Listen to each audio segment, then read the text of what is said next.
პარლამენტს, სადაც ირაკლი კობახიძე აკეთებს განცხადებას. ასევე ერთობლივ განცხადებას, სადაც არის საუბარი მარტივ რამეზე.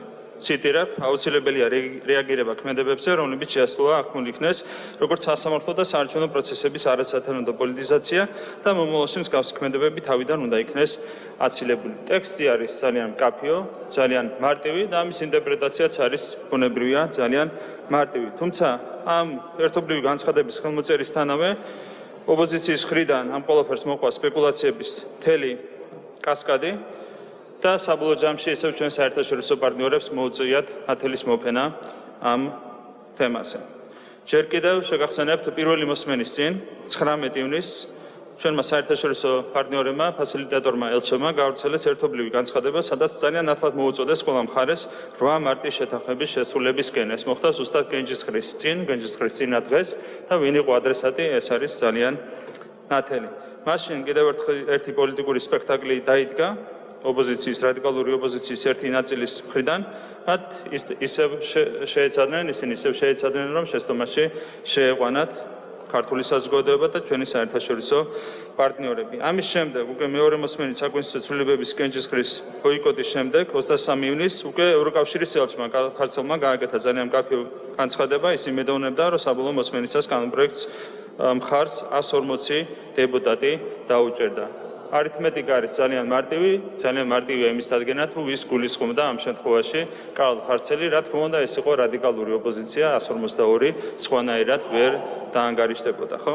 კიდევ ერთი მოწოდება რადიკალური ოპოზიციის მიმართ, იმასთან დაკავშირებით, რომ ხარი დაეჭირათ საკონსტიტუციო ცვლილებებისთვის, თუმცა თქვენ იცით, რომ მეორე მოსმენის დროს რადიკალური ოპოზიციის ორივე წარმომადგენელმა პარტიამ, ნაცმოძრაობის ორივე განშტოებამ უარი თქვა ელჩის ამ მოწოდების შესრულებაზე.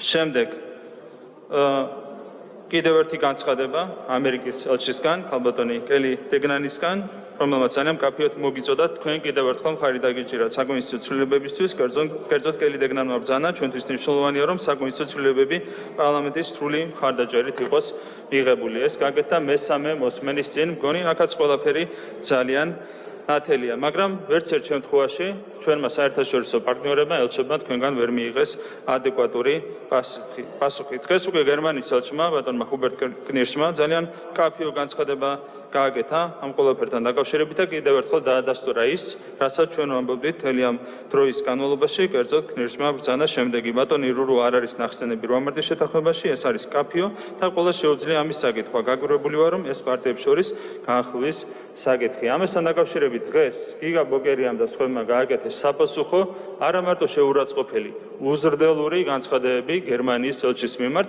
და ამაზე ბუნებრივია ესენი მიიღებენ პასუხს და ეს კაცრი პასუხი იქნება და ეს პასუხი თქვენ მოხდება ცხვირში ანტიდასავლურ პოლიტიკურ ძალას ერთიან ნაციონალურ მოძრაობას თავისი ყველა განშტოებით. რაც შეეხება მართლმსაჯულების სფეროში ჩაურევლობის საკითხს, ეს ელჩებმა ბრძანეს, რომ არის განგზობითი პროცესი, რასაც ჩვენ ბუნებრივია ვეთანხმებით, ჩვენ ვართ ჯერ კიდევ ახალგაზრდა დემოკრატია და ბუნებრივია ქართულ მართლმსაჯულებას სჭირდება მუდმივი დაკვირვება და სწორედ ამაზეა საუბარი ჩვენს მიერ ხელმოწერილ ერთობლივ განცხადებაში. აქედან გამომდინარე, თქვენ ვერავითარ შემთხვევაში ვერ გაიქცევით თქვენ პასუხისმგებლობას, აუცილებლად მოგიწევთ ამ დარბაზში მოსვლა და მესამე მოსმენის დროს საკონსტიტუციო ცვლილებებისთვის ხმის მიცემა. თუ ამას არ გააკეთებთ, ამ შემთხვევაში მოგხვდებათ დიპლომატებისგან ძალიან მკაცრი მუსტი ანტიდასავლურ პოლიტიკურ ძალას. დღეს ძალიან ბევრი ისაუბრეთ თქვენ სხვადასხვა თემაზე და კიდევ ერთხელ მინდა შეგახსენოთ, თქვენ ხართ ის პოლიტიკური ძალა, რომელმაც 20% ჩვენი ტერიტორიების 20% ჩააბარა რუსეთს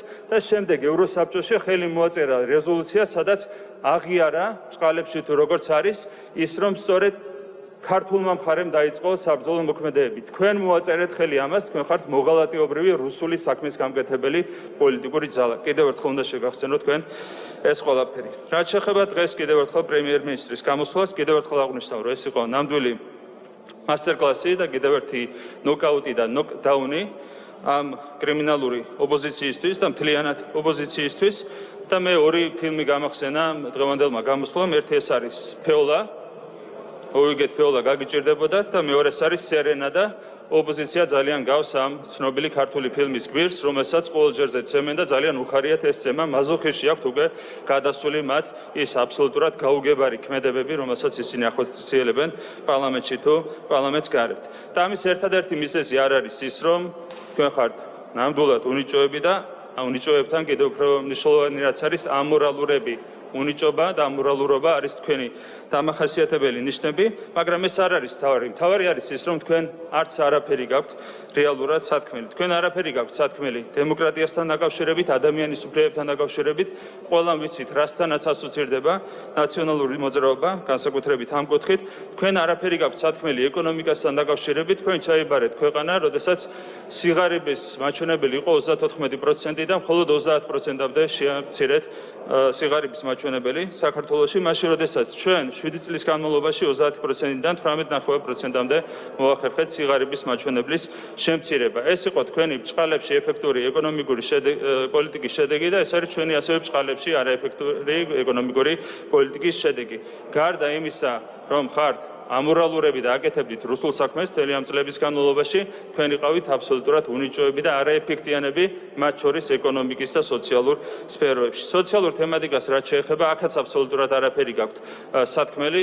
თქვენ დროს ბიუჯეტი არ იყო იმის ნახევარიც კი სოციალურ სფეროში, რაც არის დღეს და მარტო ეს არ არის ერთადერთი მაჩვენებელი, რომელიც ხატყობს იმას, რომ ქართული ოცნების პოლიტიკა სწორედ სოციალურად ორიენტირებული, რაც კიდევ ერთხელ გამოჩნდა პრემიერ-მინისტრის განცხადებაში და თქვენი პოლიტიკის მახასიათებელი იყო ის, რომ არაფერში გაინტერესებდათ ადამიანი. ადამიანი თქვენთვის არ იყო ღირებულება და ეს გამოიხადებოდა ადამიანის უფლებების უხელშეყოფაში და ეს გამოიხადებოდა თქვენ ასოციალურ სოციალურ პოლიტიკაში. რაც შეეხება საგარეო პოლიტიკას, ამაზე ბევრი ლაპარაკი აღარ ღირს. კიდევ ერთხელ გითხარით, რომ თუ რითი დასრულდა თქვენი საგარეო პოლიტიკური მოღვაწეობა, ეს იყო ის, რომ ჩააბარეთ რუსეთის ფედერაციას საქართველოს ორი ისტორიული რეგიონი, საქართველოს ტერიტორიების 20% და მერე ხელი მოაწერეთ აღიარებით ჩვენებას, აღიარებით რეზოლუციას ამასთან დაკავშირებით. სირცხვილია, როდესაც თქვენ საუბრობთ საგარეო პოლიტიკასთან დაკავშირებით. ეს არის ნამდვილი სირცხვილი.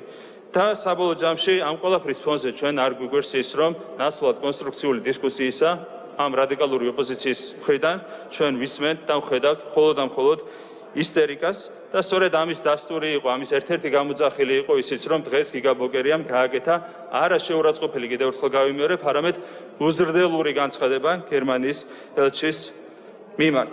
მე მინდა პრემიერს კიდევ ერთხელ გადავუხადო, ძალიან დიდი მადლობა იმისათვის, რომ ის ყოველჯერზე ცდილობს ნაცვლად ამ პოლიტიკური, არ ვიცი რა სიტყვა ვიხმარო, უსაგნო საუბრისა აქცენტი გააკეთოს საქმეზე, საქმის კეთებაზე და იმ საქმეების კეთებაზე, რომელიც ჩვენი ქვეყნისთვის და ჩვენი ხალხისთვის არის მნიშვნელოვანი, თუმცა ამ რეჟიმში ბუნებრივია ძალიან რთულია დარჩენა, როდესაც ასეთი ტიპის პოლიტიკურ ოპოზიციასთან გაქვს საქმე. თუმცა ხანდახან ჭარბი პოლიტიკაც არის ალბათ საჭირო, ეს არის დემოკრატიის ერთ-ერთი შემადგენელი ნაწილი და დღეს იყო ერთგვარი ჭარბი პოლიტიკის დღე საქართველოს პარლამენტში. ამის შემდეგ ბუნებრივია ჩვენ უნდა დაუბრუნდეთ საქმის კეთებას იმისათვის, რომ გადაიჭრას ის პრობლემები, რომელიც დაკავშირებულია მათ შორის პანდემიასთან. ჩვენ გვაქვს ძალიან წარმატებული რამდენიმე თვიანი ბრძოლის გამოცდილება პანდემიის წინააღმდეგ. ჩვენ როცა გვქონდა პრემიერის წინა გამოსვლა, მაშინ სამჯერ აღემატებოდა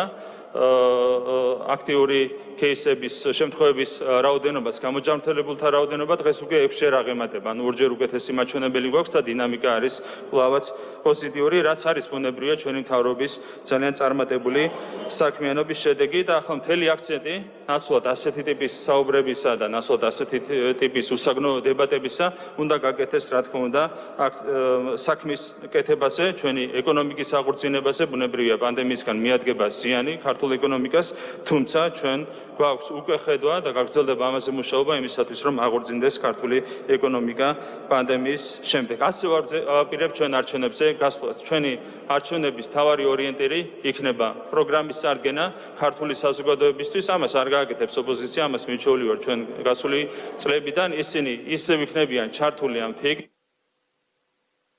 დავუმატეთ დრო.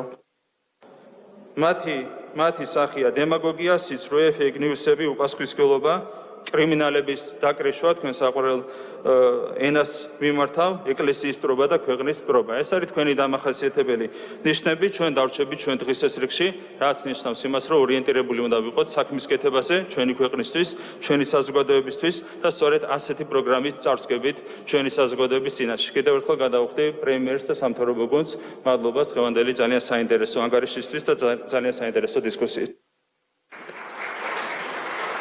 მადლობთ. ბატონი რომან გოცირიძე ფრაქციის სახელით შემდეგ მაშასე ეს იყო პირდაპირ ეთერი პარლამენტიდან და ირაკლი კობახიძის განცხადება, რომელმაც ოპოზიცია პოლიტიკური მასკარადისთვის კიდევ ერთხელ გააკრიტიკა.